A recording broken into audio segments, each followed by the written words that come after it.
Welcome to Through the Web, episode 16. I'm your host, Tawsif. I'm Dagogo. We're back again. We're back at it, back in the studio with Brayden with us and Dagogo in front of me. How are you?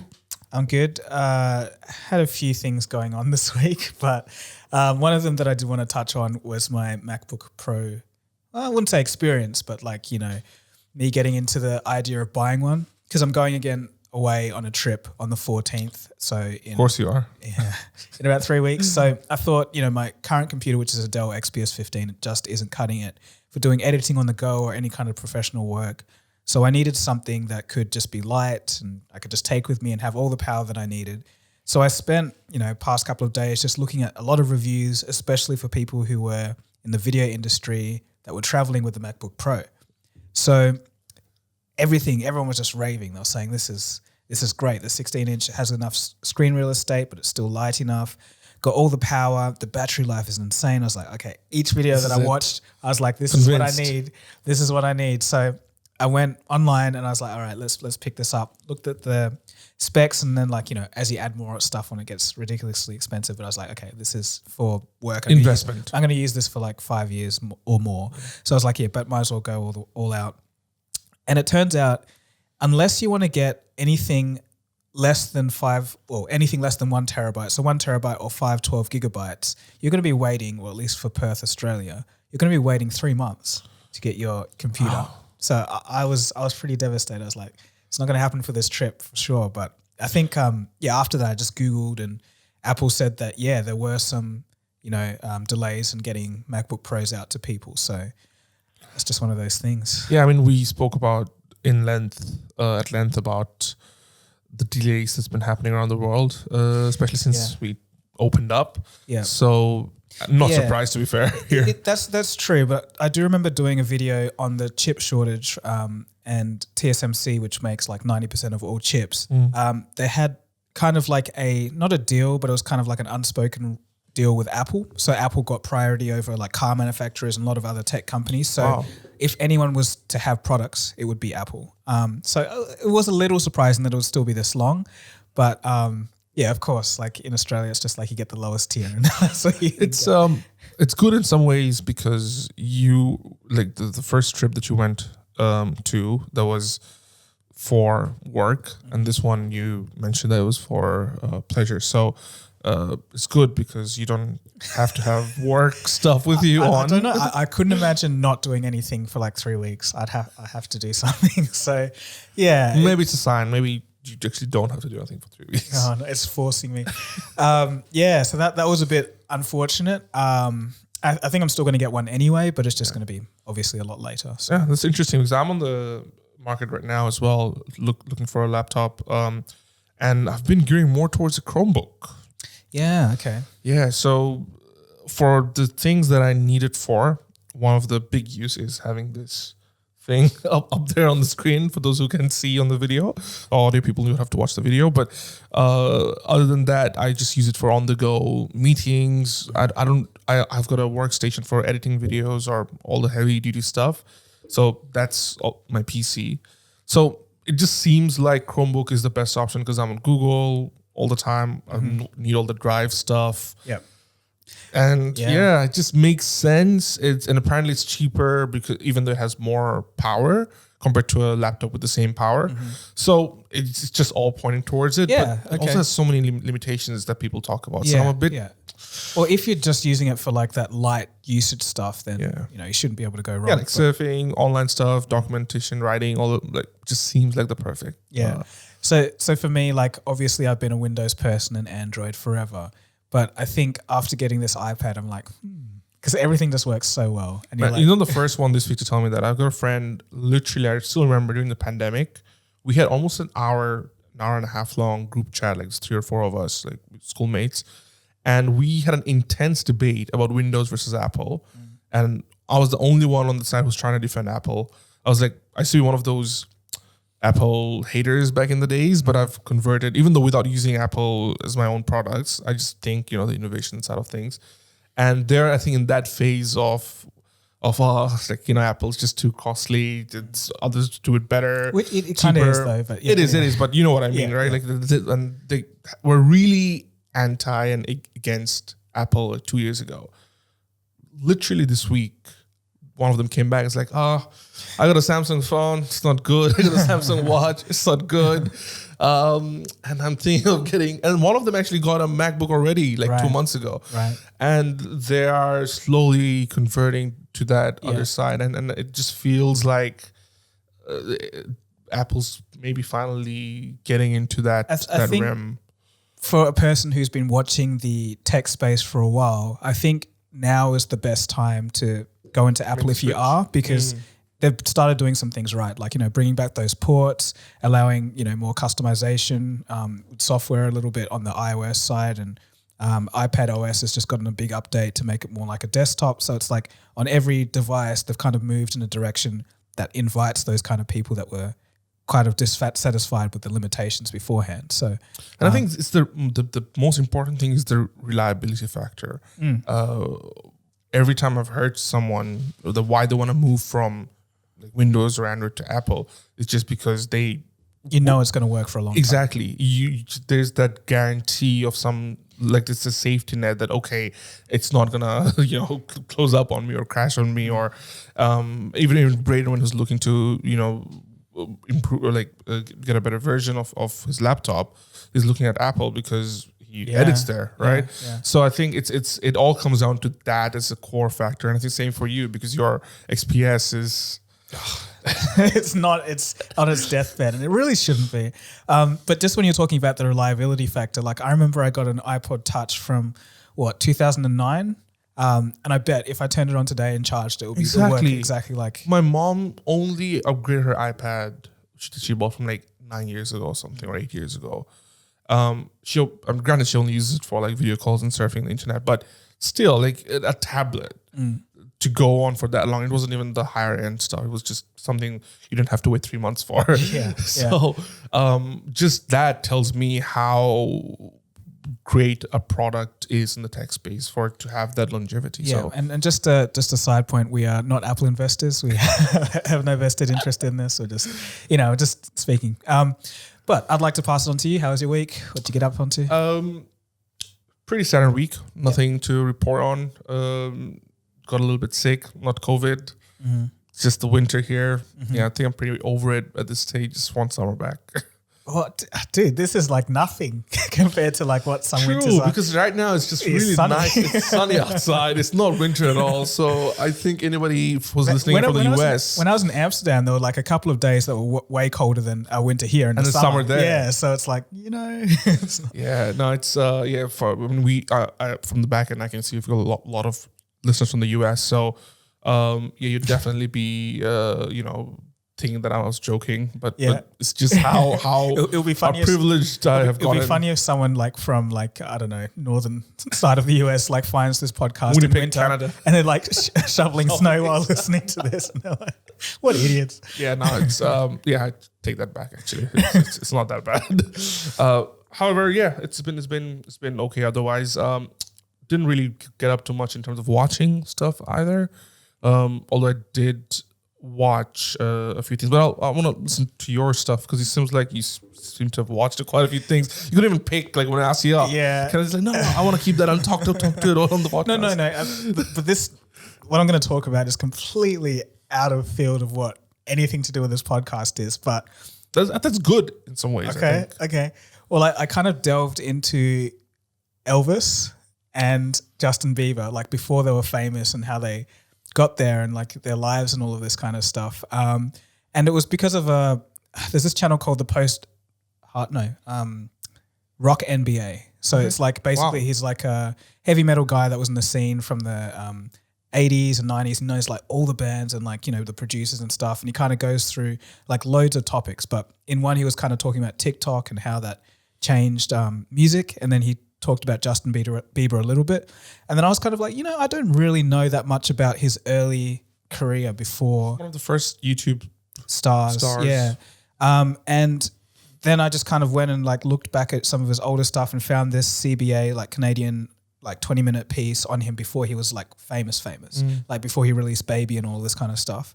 And it was just kind of interesting to see him like when he was a child, he was like 10 or whatever, like singing. And then when I heard his voice, I was like, this sounds like Michael Jackson as a kid. Like no two ways about it. That's the first thing that entered my mind. And you knew he had talent. But then when I was watching the CBA documentary, they were talking about the guy who found him on YouTube, and that producer or whoever he was actually looking for someone who had the voice of like early Michael Jackson. So he saw Justin and he thought the same thing. But I thought it was interesting how like you could just tell it was like, this is, you know, something special. So obviously a lot of people have their views about him since then, but I think, obviously he's very talented.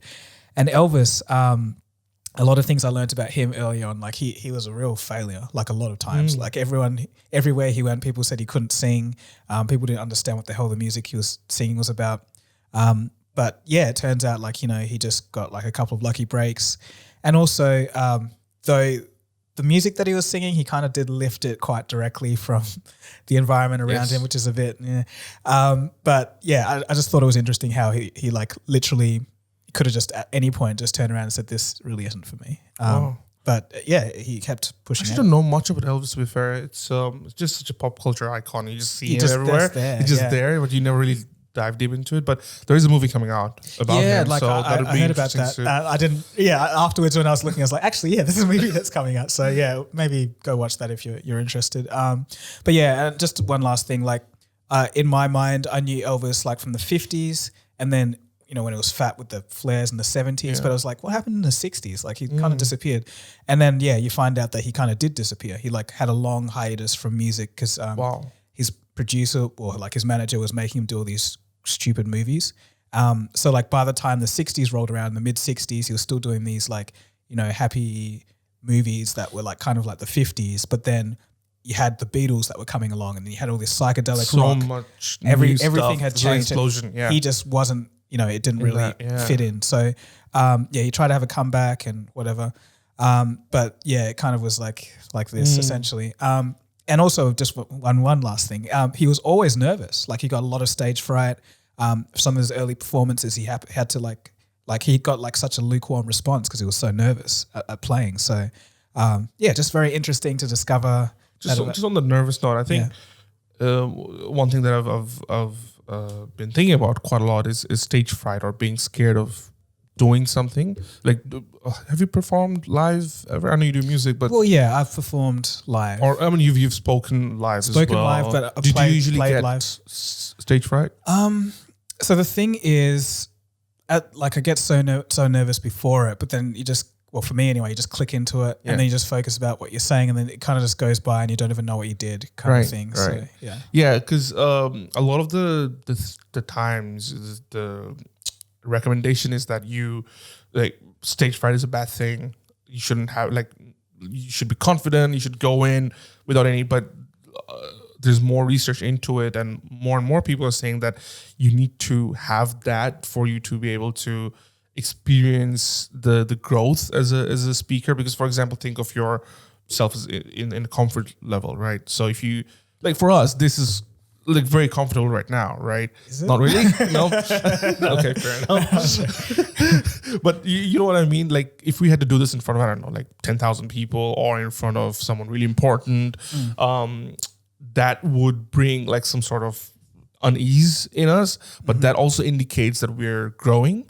Right. So having stage fright means that you're stepping out of your comfort zone, obviously. Right. But essentially, you don't completely want it out of your life, because if you do, that means you're not really progressing or growing, or just too comfortable. You just keep repeating the same thing over and over again. So the thing that, you know, a lot of people, well, Seth Godin says that a lot, is that you dance with the fright, with the stage fright. Right. And I think Elvis probably took that. Well, the other way around, probably. Yeah, Elvis is just do that anyway, naturally. But interesting to hear about Elvis's life. Probably dive deep into it. My stuff of the week is also music related, so I think it's another cue for us to yet start another music podcast. But it is a channel called The Professional Musicians React, and it's by Jack Conte, who's the CEO of Patreon, and I just love that guy because he is the embodiment of what I'd like to be when I grow up, right? In the sense that he's this creative dude. He's also got this entrepreneurial side of things, and the way he manages the whole left side, right side of his brain thing. Just absolutely love it about him. So in that channel, he brings in different professional musicians and people who've worked on songs specifically, if like famous songs or producers, and then they go through and discuss and dissect like specific songs. And one of my favorite musicians is John Mayer, and they brought a couple of people who worked with him. And just this one song, I'm not going to go deep into it. It just gets too nerdy, but there's this one song specifically called Vultures where they spoke about the snare for like 10 minutes. And the way they demonstrated it, so basically you can tune a snare drum as well, which is not a lot of people know about. You think you can tune a guitar, but you can also tune in the frequency of the snare, and how just like lowering the hertz, the frequency of it, completely changed the feel of the song, and also adding like gaps. There's little nuances, but when you listen to the song, you don't even think about those things. It's because on face value, it's such a simple song. But then these little things just go into it, and you can tell that these are professionals because that's what they live and breathe, and as consumers we barely even notice that stuff. So it's one of those things like when it's not there you notice, but when it's there you just don't kind of pay attention to it. And I think that's the mark of a great piece of art, is that you miss it when it's not there. So it was a great kind of thing. But other than that, not much else, man. Still, just listen to Drake's new surprise album. Right, haven't. Lots of house influence on that. Interesting. He's late to the game, but he's very late to the game because lots of TikTok memes about that. So there's that. But other than that, not much else. You got a comment of the week? I do. So this one is from Sam. It says, "This made my drive to work much better. Looking forward to more." So thanks. It's cool how people listen to this while doing other stuff, Yeah, there's another comment about a hiker. Someone said that it's just listen to it on my way to the hikes. So I'm glad our voices are in your ears. Hopefully, not when it's not on. What? Like how people hear voices. Oh. So hopefully you only hear our voices when your earphones are on. So if not, do seek out medical help. My favorite comment of the week is from Adi. It says, YouTube, create shorts, Dagogo and Tawsif. Let's make a 1 hour long podcast. Big love, great podcast, boys. Yeah, this is pretty funny. Yeah. We'll do all three. How about that? I think right now we are kind of going as the grain of really going long form, stretched out content, and I think there is a market for that. There is a need for that. But as well as there's a need for shorts as well. So I think the ones who are winning are probably doing both well, or doing one really, really well. So we'll probably get into the shorts game at some point in time. On the one hand, we got the long podcast, then we got the videos, 10 to 20 minutes, and then we got the shorts. Yeah. Whichever you like. That's it. It's everything. It's a buffet. But this time around, we also wanted to do something else in this section. So going forward, we'll actually be adding a comment from Cold Fusion's videos. So this is for listeners who probably haven't checked in Cold Fusion's videos. Make sure you go and watch the videos first. So the last video Cold Fusion did was on the Google AI being sentient, quote unquote sentient. And there were lots of interesting comments. So this section, we're going to dissect 1 or 2 comments or the general feel of it and make this part of the podcast section going forward. So what do you have for us to go? Yeah, so this first one's, this only one's from Michael Van Rehen. Renen. So I'm not going to read the whole thing, but just this first part is like a paragraph. But he says, "I feel that this is exactly why AI can be dangerous. When you start mapping human philosophical concepts to semantics and text predictions."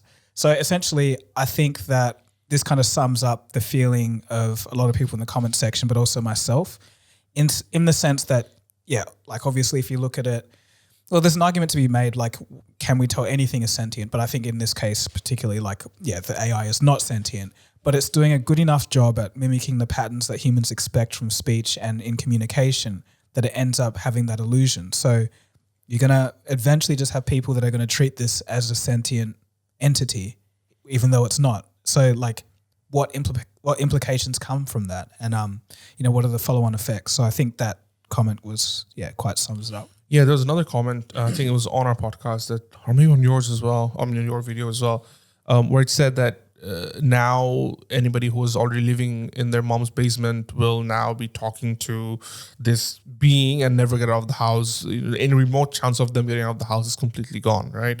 And I think there's some truth to it in the sense that there's, we have built this society where people who are completely isolated can choose to stay isolated and not interact with others. But I don't think it's this one technology that's going to cause it, because it's everything else, right? Like if you don't want to go out, you can choose to stay indoors and have a community of friends online and order food in, never have to interact with anyone else ever again. I think it's just been like the way of technology has been building and adding things on, right? So yeah, I don't know if this one specific thing will probably enhance to an extent. Yeah, it could make it worse. Now I don't know what the saying was, but there was a saying, or who said it, but there was a saying that if you want to look at any problem in any system, whether that's a society or whatever, you have to look at the problems on the extremes. So you have those people who are at already kind of, maybe socially awkward or like have some kind of mental issue or something, but they're, already falling through the cracks. And then I guess what people are saying is like, if you add someone that's something that is a companion that can speak to them and say exactly what they want and make them feel better, then they're going to have this emotional attachment to this more than a friend, more than anything else, because they're always going to say what you want to hear. So I think there's some validity to that. And it kind of maybe also does show us something about society at the phrase, like maybe there's some issues that could come out of this the better it gets. Like I really can imagine that. But yeah, I'm not going to say it's everyone, but there'll be a percentage of people that and it's a bit. It feels a bit wrong to say that you shouldn't do that, right? Like if you know someone who's going through that phase or choose to do that as a fellow human being, it feels wrong to say, that's not right. You have to come out. You have to talk to people.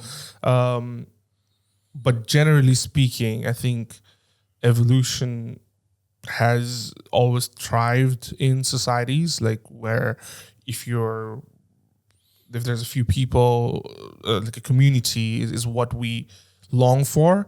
So yeah, I don't know where if it's going to catapult into more and more individuals being more individualistic, or if there's a way of, I don't know, bringing a community aspect to it somehow. So yeah, I think it'll just be interesting. Like the moment when Sundar Pichai walks out on stage and is like, okay, at today's Google I/O, we are announcing that Lambda 3 will be available for every everyone. Android phone. Yeah. And then, at that moment, it's like, Her is real. The movie Her just happened. It's like we have something that I don't think they'll let it on its leash to just be whatever. I think it'll be quite limited. But let's just say they did let it off so that it was like fully open. You could talk about anything, free flowing conversations. Just imagine how society would change within. And I think it's easy for most of us to kind of sit here and say, just choose better relationships or something.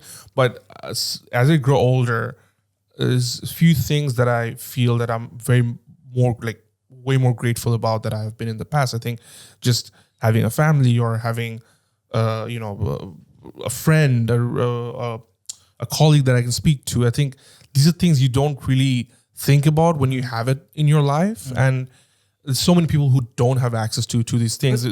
I think even beyond that, now we're starting to go into the stratosphere. But like even beyond that, but I think like everything has changed anyway. So like it's like, maybe in the past you thought like just get better friends, blah, blah, blah, blah. But since COVID, like a lot of people's lives have been disrupted in a major way. Some people have had to, move cities or like whatever for work, lost their jobs, or like there's so much disruption and chaos that's happened since then. So I think, those human connections and really making genuine connections with people is like become a little bit harder. And for someone already struggling, exactly. It's, you're going to expect something like this. So, I don't know. Like there's a lot of aspects to it. On the one hand, for me, I'm just like, imagine just the knowledge you can extract and the conversations you can have from this.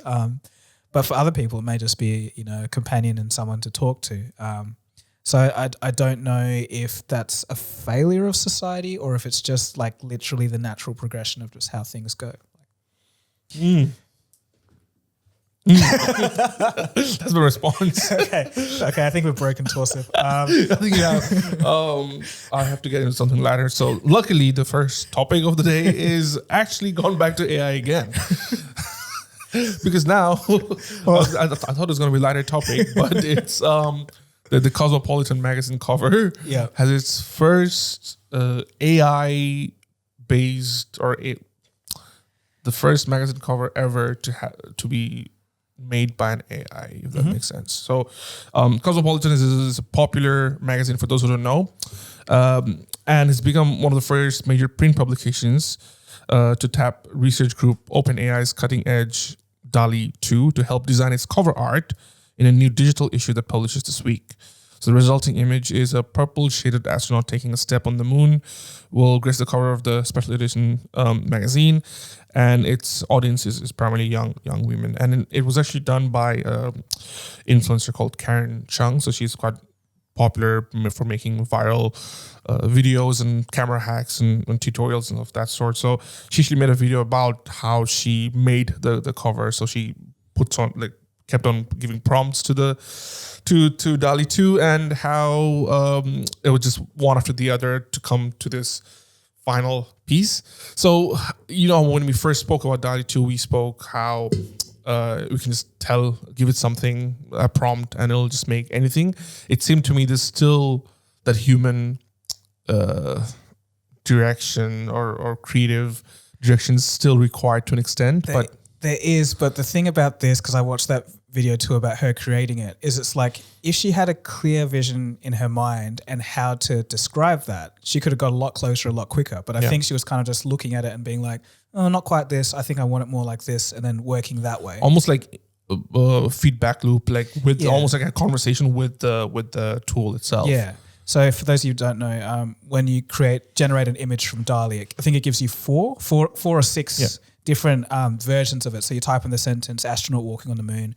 It give you 6 different versions, and then you kind of look at it. And then I think in this case, she was like, oh, maybe this could be a bit different or that could be a bit different, and kind of refining it down until she got to the final one. I think it took her many hours and hundreds of images to get to the final one. But the sentence that she typed, like the whole fisheye lens and walking confidently, I think we'll put it up on the screen. Yeah. Like those things were key that were needed. But you could have described them from the get-go if you had a clear image, but I think she didn't. So yes and no. Well, that definitely is a human component, but I think it just is a matter of like your describing ability and how clear you are on the exact vision that you want in that sense. But yeah, some of the comments were very interesting on Twitter. I watched it on Instagram, not on Twitter. Oh, okay. Well, yeah, so I found this on Twitter and just looking at some of the comments, and it's interesting that people are just kind of like that are adjacent to the tech space and don't really know what's going on. Some people are like, oh, computers have always been able to do this. And it's like, what? How do you believe that? Like, this is unbelievable. It's like, this is one of the most seminal moments in computing history. Like, oh yeah, computers have always been able to do that. I found that fascinating. But then obviously a lot of people are like, I don't think you understand just how big this is. And I think that showcases how, I guess, little people care about the outcome in a lot of ways, because they don't care if who made the cover.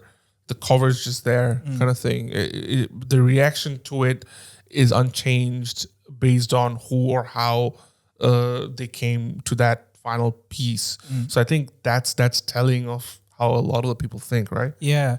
So I think it's kind of like one of those things where you have an event, like some technological event, and people don't really see the use for it, but then it starts creeping in, and then at one point everyone kind of snaps and it's like, oh wow, something's different. Like I think it's like one of those things. But I don't know how I feel about it, like in terms of it being, because that would have been the job of a designer, essentially. 100%. And like you said, I think if Karen, in this case, if she already had that prompt in her head or how she exactly wanted the image to be, then it probably would have taken like less than an hour kind of thing, and maybe with a little bit of adjustments afterwards.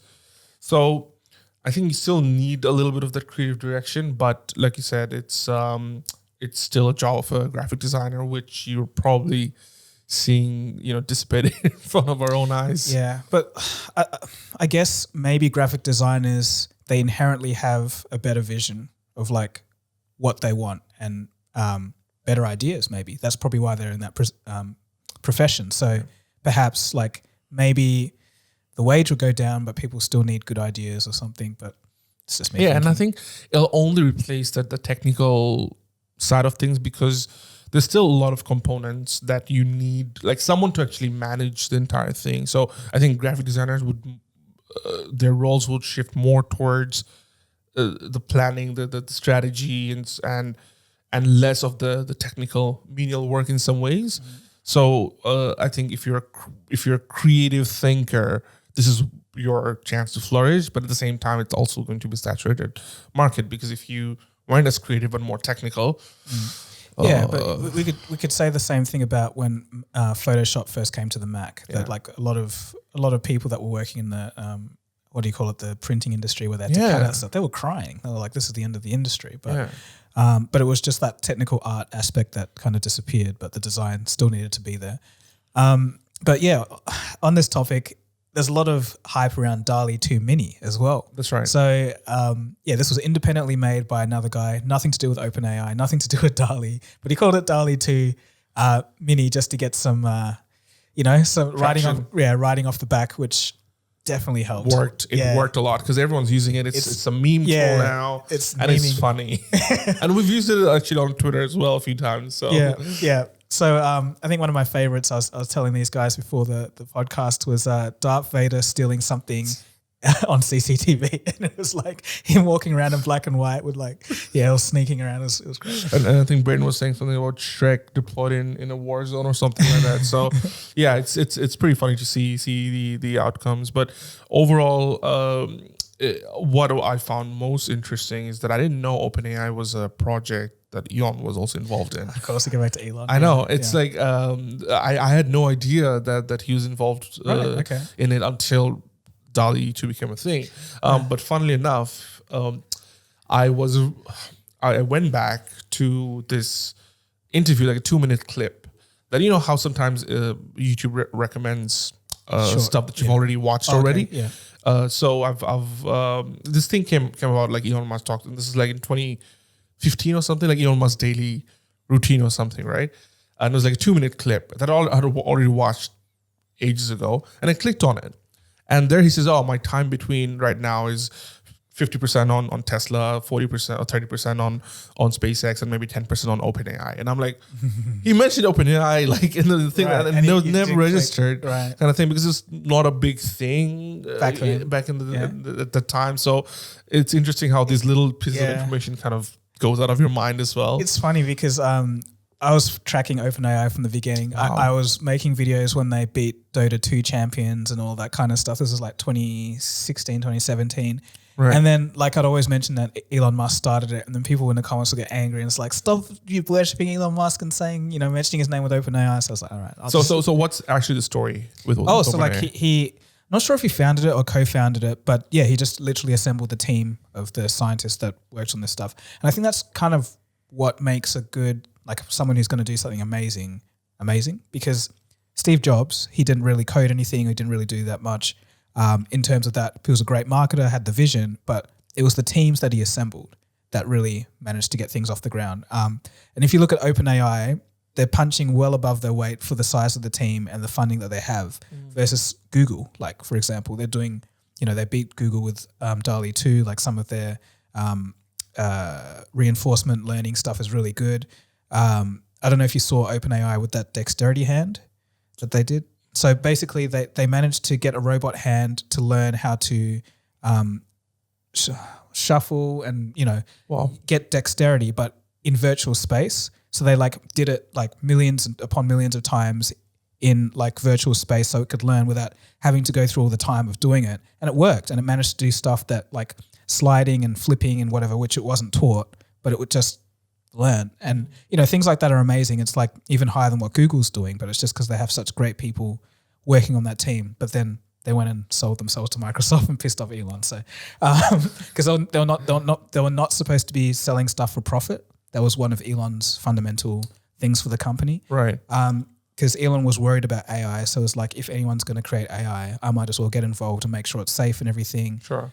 Because he's got this whole thing about yeah. AI and Zuckerberg as well. Yeah, but then OpenAI kind of flipped and sold a big stake to Microsoft, I'm pretty sure. So it's kind of Okay, no, quite interesting. I actually didn't know a lot about it, but it's just on that note of you saying how you need someone to have this vision and I think a lot of the times people quite hate that role that. Because they look at the founding team or the technical aspect of it as the key, I guess, the driver of a creative project or a product. And then you've got someone like Steve Jobs coming in and just marketing the hell out of it or being charismatic and taking quote unquote all the credit.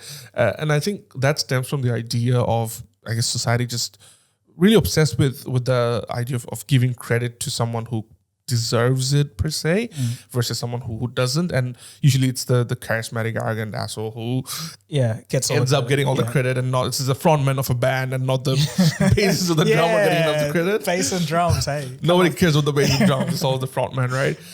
And I think there's some truth to it, but at the same time I think it has to work almost like synergy, right? Like so it's like, the CEO or whoever, the leader, has to see stuff in people and know how they're going to fit together and what they can bring to the table. And that's not always easy. So that's almost equally as important as actually having the talent. That's the thing. I think that's the keyword right there. I think it's equally important because you can't have one component, not the other. And in some cases, it does work without one or the other in some cases, but most of the times you need quality people on both ends to be able to create a great product and get people to use it around the world. So interesting stuff that I didn't know about. Another interesting stuff, nothing phones. So since last week it has come out and I don't know. I think we have different opinions on it. So maybe we'll start with yourself. What you think? Just for those who don't know what Nothing brand, the company. So it launched in late 2020. It was a mysterious startup. So I think that's how they're framing themselves. Like they're a startup. They need backing, and it's created by the former OnePlus co-founder Carl Pei, and it's been pretty kind of mysterious, like under the guise of this quite niche, cool, creative kind of angle that they've been putting themselves out as. And the first product were these earbuds, which again looked quite different to what was out in the market. It's this clear, transparent theme. And now this week they've confirmed, they've confirmed that they're gonna release the Nothing Phone 1. Which is coming this summer, but it's in fact started sales already as of this week. So you get, I think you have to be in the list or something to be able to get it. And now they've in fact collaborated with StockX. I don't know if you know what StockX is. So it's like a marketplace for high-end products, mostly used for, say, Supreme streetwear kind of stuff. But they've collaborated with them to sell 100 limited edition units, which have already reached over £2,000 each. So it's like this, premium kind of marketplace. So that's how much is the phone? Do you know? Not yet, no.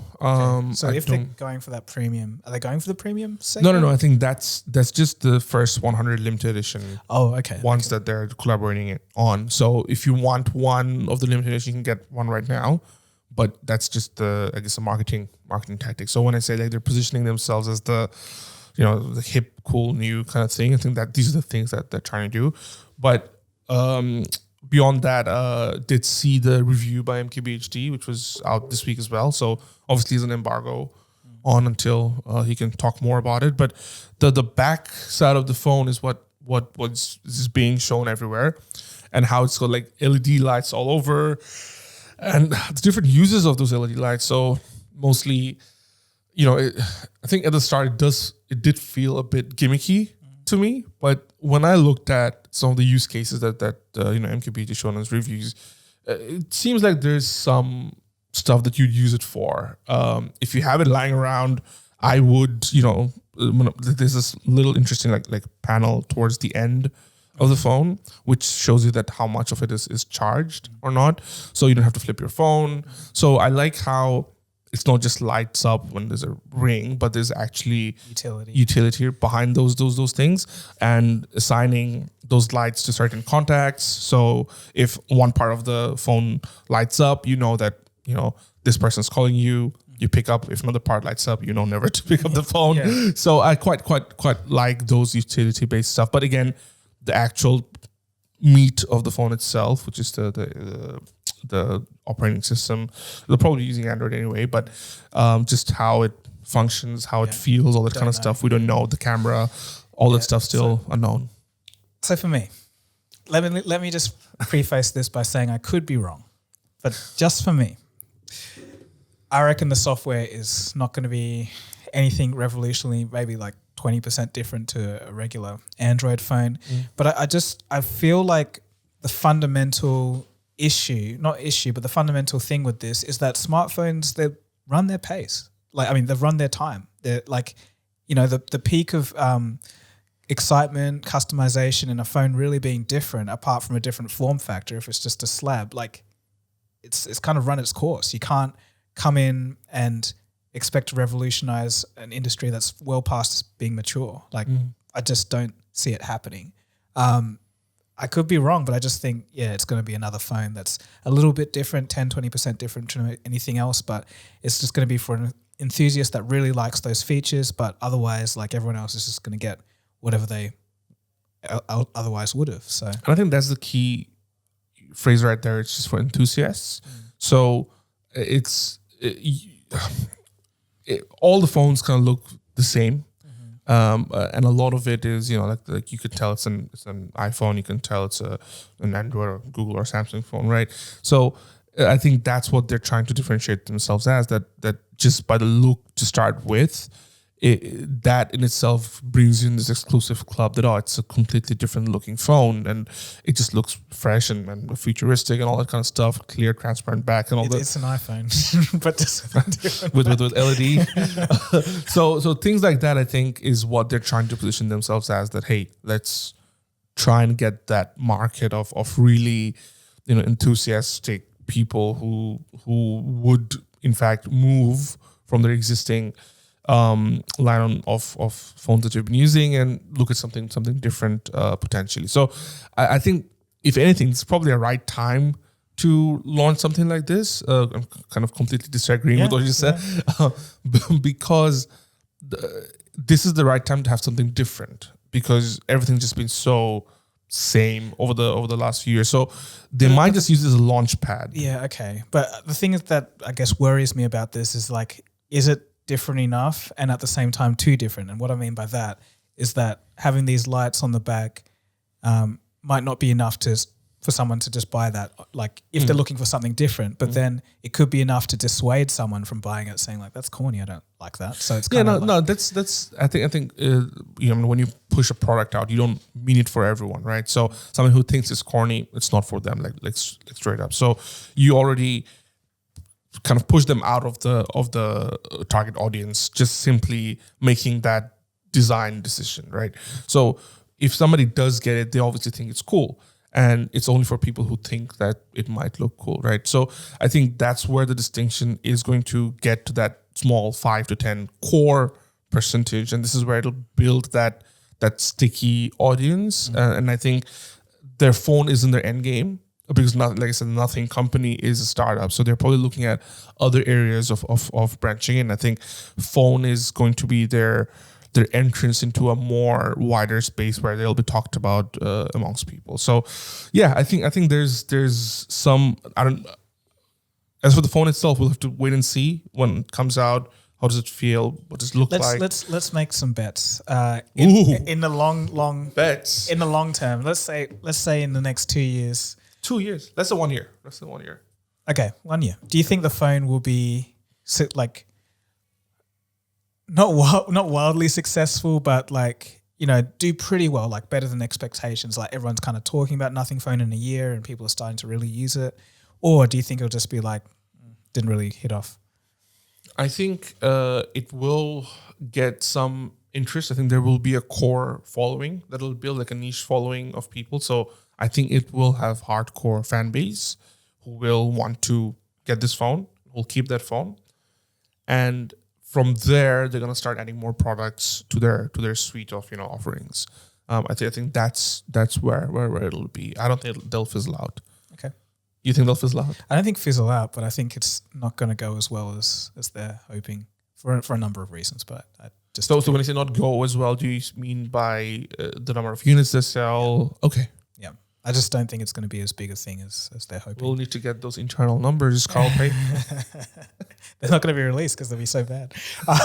No, look, I know I'm very negative on this, but I just believe this because this is why I changed my YouTube channel all those years ago from phone reviews and everything, because I could see this coming. Like, phones are just getting commoditized. Yeah. So. No, I get your point, but we'll have to Agree put to a disagree. calendar date next year.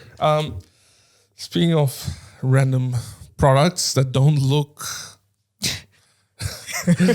like they belong in the mainstream side of things, you brought up Stem Player. It's not news per se, but you brought up Stem Player before we got into the studio, and it's because of a review that you saw. So there's this guy he's an Australian. He's called Dank Pods. Okay. Maybe you've heard of him. But what he does is he kind of tears down products and looks into them, or just like reviews really crappy products and whatever. So one of the products he came across was the Stem Player by Kanye West. And I'd heard about it because obviously Kanye released his Donda 2 album exclusively on it. So that's how I'd heard about it. But I just thought it was another MP3 player. So I didn't really go into the details of what it was doing or anything. So this guy like literally explained it, how it worked, and like did some demos and all of this. And I was amazed. I was actually amazed that you can drag an MP3 onto it, and it must have an algorithm of some kind that can, detect bass, drums, singing, and melody, essentially. So that's the four. So it's going to be hard to describe, but there's four like little strips where you can take in or remove instruments. Yeah. So essentially you can remix, you can, it's got a looper section as well, and you can, change frequencies and all this kind of stuff on this little device with a tactile interface, which I thought was interesting. So the first thing I thought of was if someone is looking to get into music production, but they don't really know how, or they just want to muck around with audio and they're just interested in that kind of stuff. I think this is a really cool thing that I haven't seen in a long time that can allow someone to really get exposure to that space and pique their interest. So yeah, I was pleasantly surprised by the device in the end. Yeah. So for those who know, it's a pedal-sized MP3 player. So if you're watching the video, we'll put it up, and it also doubles as a portable mixer, and that's the way they're saying it. So it went on sale in 2021 actually, but like I said, it came back on the news because Kanye West decided to release the second part of his last album, Donda 2, on it exclusively. So I haven't used or held the device myself, but from what I've seen in terms of reviews, like I said, it's quite interesting to see how like a music enthusiast will be able to just mix and play around with it, with the different side of things. And I think one thing that was very hard to do in the past was separate like elements from the same track. To be able to do that on the go on this MP3 player is quite fascinating. Again, I think for someone who is not really interested in this side of things, probably won't be able to grasp the intricacies of it. But I remember like when I was just playing around on Audacity or something, 10, 12 years ago, hoping to get like the vocals out of a thing. It's impossible. No. You just can't, right? Yeah. And then I think over the last few years, there were some GitHub projects that allowed to retract a vocal piece and just have the instrumental separate. So you put in a MP3 file, and then it'll spit out two different tracks, one just for the vocals, one for the thing. And now this MP3 player by Kanye West is just you can do it on the go, right? So I think that's what's fascinating to me in terms of say the marketing of it. I think he marketed well to his audience because Donda 2 is exclusively there. But like I'm a huge Kanye West fan. I didn't get it, even though I want to listen to Donda 2 because it's $200, right? And you think like, do I want to pay $200 if I'm not interested in the product as much? I'm not really into production, even though I wouldn't mind playing around with it, right? So it just became one of those decisions. I never ended up listening to Dall E2 because it's not available anywhere. So I think there was a bit of hit and miss from that side of things. And also the fact that there's not a lot you can do outside, like there's no external output. Exactly. So it's just literally to play around with it for this is not a serious music production equipment either. So yeah, I thought it was an interesting, like a very interesting thing to try, like experiment with. And knowing Kanye West, like he's just does things out of the ordinary. And one thing, when he did release it, he mentioned that he wants to bring power back to the artists. So that was his way of marketing it, or just however he wanted to phrase it. So the idea was that all money goes straight to him. There's no studios, there's no middleman or anything like that. You get the piece, you keep the MP3 player with you. It's yours forever, kind of thing. So so quite interesting. All over. Here's the interesting fact. Did you know the name of our podcast is inspired from a Kanye West song? I didn't until you told me this morning, but still I don't know how. So go on. Tell me at the same time as everyone else. So here's the story. When we were forming the podcast, or when we were in talks about the thing, it was in late March, April. That's when the Kanye West documentary came out. It was the Genius on Netflix. It was a 3-part documentary, yada yada. And there's this whole segment of the podcast, of the documentary in there, about his car crash.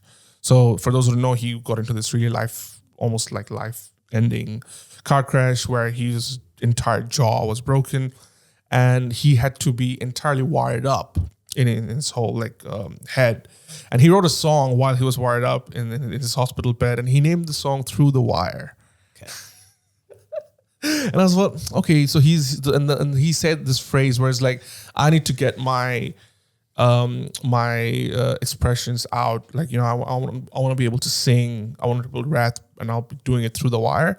I'm thinking that's an interesting angle of like, how are we getting? It's the other way around. Like, we're getting news through a medium. There's always this medium, and he has this medium between him. And so I know it's not very crazy, spiritual angle of trying to get inspired, but I thought, okay, like through the web or through the internet sounds like an interesting name. So yeah, that's the story. There you go. Interesting. I wonder what the car crash symbolizes for us. Hopefully there's no crash towards the end. It's the pickup. Yeah. Well, it's the market crash. Yeah. Well, okay. Market crash symbolizes the car crash. We talk about the market crash and the car crash. There you go. Speaking of, not really speaking of crashes. Of anything. There's no segue into the next story. Absolutely none. Well, yeah, it looks like USB-C is making Speaking of car crashes, speaking of Kanye West, there could be a segue. So STEM players need to be charged. What if they were all USB-Cs? Yes. There we go. Who knows? So, yeah, if STEM players are USB-C, let us know. But yeah, so it looks like in Europe they're being quite... well, I think they won the motion to get all new products to be USB Type-C, and it looks like a similar thing is going on in the US. Yeah, so the EU lawmakers have reached an agreement that they'll force all future smartphones sold in the EU, and that includes Apple's iPhones as well, to be equipped with a universal USB-C port for wired charging by fall 2024. So that's less than 2 years, or just about 2 years. So piggybacking on that, the US Senate Democrats is also calling for the U.S. Commerce Department to follow the same idea and pushing a bill pushing this idea that even in the U.S. the same thing is done. So I think the big tech companies are actually facing a bit of a pressure from all angles to be able to have this standardized charging situation.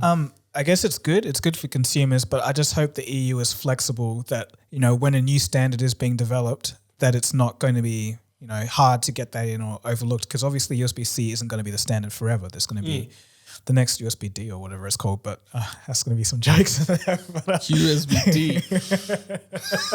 just plug in the D. Anyway, so there's got to be some flexibility, I think, on the EU side. So to make sure that Giving male and female charging ports a whole different name. Anyway, to make sure that they're, there has to be some flexibility on the EU's part to make sure that the standards don't kind of get in the way of, future upgrades. So that's fine. We can continue. Yeah. So yeah, I understand what you're saying. That if there's a new standard that's coming out, they have to be more flexible in rolling that out, because I think that's where the synergy between government bodies and tech companies need to be better. But I think that the ego gets in the way for both parties. It's like, nope, you got to listen to what I say. And they're like, nope, I don't want to listen to what you say. Yeah. So then we go back to like USB-A. but I agree with you that it'll make life easier for consumers and waste as well. Overall, I think that's the angle that they're going forward as well. Yeah. This is just a side point. I don't know what's going on with a lot of my charging bricks, but they're just so slow. Like, what do you mean? So I had a charging brick, I think 2.5 amps, 3 amps at home. Got a USB to USB-C. I left it in for like 2 hours. Guess how much my phone charged? 6%. 7. I was so close. No, you were. You really were. But it's like, what's going on? I really don't understand. And from power bricks, it's a lot faster. So it must be just a power brick issue. Yeah. We'll have to see. Moving on to another news is this week, Mark Zuckerberg announced that Facebook Pay will officially be called Meta Pay. But more interestingly, it's going to be a wallet for the metaverse. So he believes that billions of people will be using it for commerce in the future. He's already hearing some negative reviews there. But overall, it says that they're working towards something that'll let users manage their identities, items, and payment methods while making their way through the digital world. That Meta bets will be the future. So obviously they're going crazy on that side of things, and they're also scoping out what a single wallet experience might look like. And it could be used to create and buy digital clothing, art, videos, music experience, virtual events, and more. Thoughts? I guess it makes sense for them to start preparing for this stuff. But I think we've discussed it quite a few times in terms of the user base for Meta, like in terms of the metaverse made by Meta. Technologically, it could be as good as you want, but actually getting people to use something that's come out from this company, I think, would be hard. But yeah, like it could be either way, but I'm just leaning towards obviously it's good to prepare for this, but I don't think it's going to be billions of people using it like they are using Facebook or Instagram or whatever, because, the barrier to entry is so much higher. Like Instagram, you just need an internet connection and a device, phone, whatever. But to enter the metaverse, you need like a VR system, motion tracking, and all this kind of other stuff. They're going crazy on that side of them. Well, yeah, there is some stuff to talk about that. Yeah, there was a little unveiling, but still, it's expensive. You only use it for that use case. Well, obviously there'll be more, but still, it's like I feel it's going to be a bit of resistance. You know how we used to get like tablets used to come with like stylus pens or even like older phones. Yep. Do you think in the future we'll get like a very cheap version of a headset? Yeah, in the future we will, but that's like coming like it comes part with the phone. It comes as part of the phone. Oh, remember Google? What was it? Plus. No, the cardboard, Google Cardboard. Oh yeah, that just unlocked a memory. Yeah, no, but. Yeah, in the future eventually, but it is a hard thing to do. So, for example, Mark Zuckerberg did a little expose of some of the prototypes they're working on with headsets, and they were talking about using holograms instead of lenses and screens, so that way everything's thinner. There's a lot more technical advantages to it, but they're saying they haven't got anything working yet, and this may be the right way to go, but they're not sure. And he was saying that, it is really hard to do. So, obviously, a lot of capital expenditure will be needed from them, and their stock price is still flying through the floor. I think it could work. It might not. I'm not sure, but I'm leaning towards 60% not working and 40%. Yeah. What about yourself? What do you think?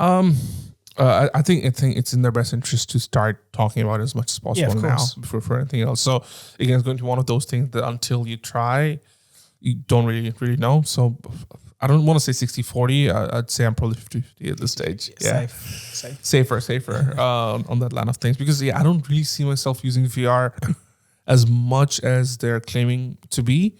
I think it'll be something that'll be a complementary thing that, something I might just use if I have some free time, but not something where I want to spend. But again, I guess next year we're all just doing this. No, we are talking about stuff in the future, and there could be that thing that just changes it. And and then somebody takes this part of my clip and uses it. Oh, remember that time? And everybody's just on VR. Real world doesn't exist anymore.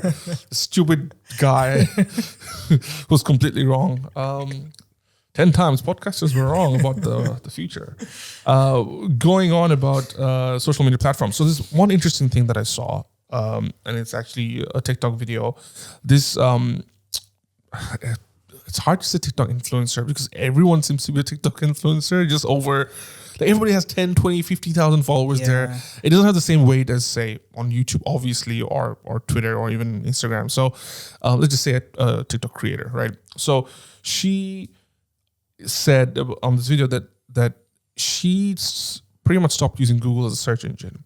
So if she wants to buy something like a makeup product or clothing, she'll go on TikTok because there's TikTok shopping. I don't Google anymore, I TikTok. I want to buy a new face mist, a new face product, TikTok. Not sure how to cook something, TikTok. Like, why would I Google something? And I can go on TikTok, watch a 15-second video, gives me the full lowdown on how to make something, if something's good, how to use something. I get like a little visual of it, and it's literally so easy. Please tell me I'm not the only one. And usually they come with reviews. So you can just go in, you don't even have to go through pages and pages of stuff. It's like a 15-second review. Whatever's liked on the top is usually the most popular. She'll have a look. So it's got like a little Reddit function in there as well. Like the most liked ones. So if you search something, you can see what's the most liked stuff. So it's by likes. I don't know if it's necessarily by likes on that specific functionality, but you could see like for a specific sound or a search, you can see what video is the most liked or the most views or something like that, right? So so she should do that, or if she wants to get a recipe of an interesting meal, she'll again look it up. Instead of going through pages and pages worth of information, it's a quick 15-second or 30-second clip. So everything she needs to generally search for day-to-day stuff, obviously not talking about medical or stuff that we use Google for. Hopefully you're not looking for medical tips on TikTok, but that exists as well, by the way. Sure it does. So overall, she's completely, changing that from Google search to TikTok, because you get the reviews. Everything's short, sweet. There's no need to spend too much time. You get the information, you go out, you do it, right? So and the comment section was even more telling. It's like people were saying, "Yep, I do that as well. I do that as well. This is something I've been doing I don't even go to Google anymore." So it's shifting people's psychology, behavior. It's all shifting in front of our own eyes, and I think there's this big shift that's happening with short form content, to the extent I think that those who don't use it are probably not even aware that how much I wasn't aware of this. There you go. Yeah. Yeah. For me, I like for anything to replace Google, just in my, my existence coexisting with Google on this earth, I've never heard such a thing. That's monumental. A lot of the time, for some things, I would use YouTube as a search engine for like some songs and just finding stuff that I didn't really like search for exactly, but the algorithm was that good at, sorting through it. But recently I was just actually talking with my girlfriend yesterday, and she was just commenting on how bad it's gotten, like search on YouTube. Okay. So you'd search something and there'll be like 2 relevant results, and then there's like for you. And just random stuff. And then if you keep going, it just starts repeating the same results. And I'm like, what are you guys doing? Like, this is unbelievable. But searching on TikTok, I think that's extremely interesting. I think it makes sense if you can find videos of whatever you're finding. And more importantly, the algorithm is that good that it's going to give you stuff that is actually very relevant to what you're searching for. It's all you need. That's actually Very interesting. I find that. Yeah, and I don't know if you'll replace like for like like what we do on Google and stuff, but but for what she's talking about, yeah, like there's finding a a big- recipe yeah. or like, you know, especially reviews. for younger generation who Yeah. lives on TikTok, that's probably their internet version of what Facebook used to be Yeah. for so many 5-6 years ago. So I'm kind of wondering, is Google looking at this and being a little worried? Because search is still a huge part of their well, business. I think that's why they've invested on YouTube Shorts, right? So Yeah, but- I mean, all think- this short stuff is still being experimented on. So maybe there's some plans down the line to have it a separate product. Yeah, I think if it was going to work as well, it would have to be split out into something else. But then do you want to take people away from... Yeah, it's hard for them. It is hard for them. Yeah. Maybe they should just call it like Big Bok. And It sounds awfully like I don't know, Yeek Yok by YouTube. yeah, Yik Yok by YouTube. Nothing to do with TikTok, and the logo's just reversed. That's the only difference. And then I still can't tell the logo that it's a music note. Actually, yeah, that's right. Yeah, I had no idea it was his. Just thought it was some squiggle. Yeah. Still think it's a bad logo though. Yeah, but I don't know. Like, TikTok's very interesting because it's come up so fast, and then you got this other angle where it's the Chinese government that has complete control, and it's this all-knowing algorithm that does all this stuff, and then yet it's so useful, and yet billions of people are using it, and the younger generation is on it. It's just a real whirlwind of a story. And it's like the way it places itself.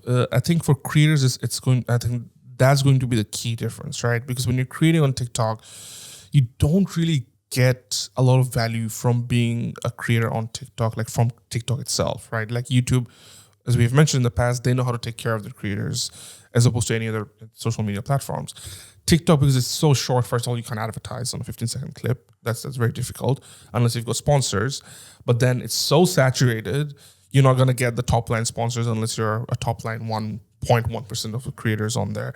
So as the creator economy on TikTok is going to be very difficult to keep creators on the platform. So I think that's what their struggles will be, like from TikTok's perspective.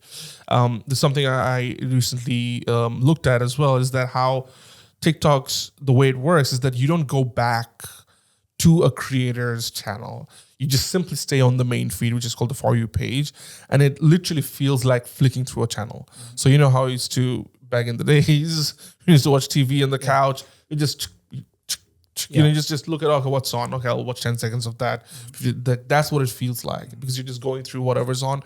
You're not emotionally connected to a specific TV channel or TV show, right? Because it just... There'll be another one that comes up. Exactly, because there's just not that culture within there. So I think that user behavior, or I guess that creator behavior is probably going to be why YouTube will still have an edge down the line. So yeah, it's going to be interesting to see how that plays out. But we are seems like we're in the brink of this search engine war, maybe.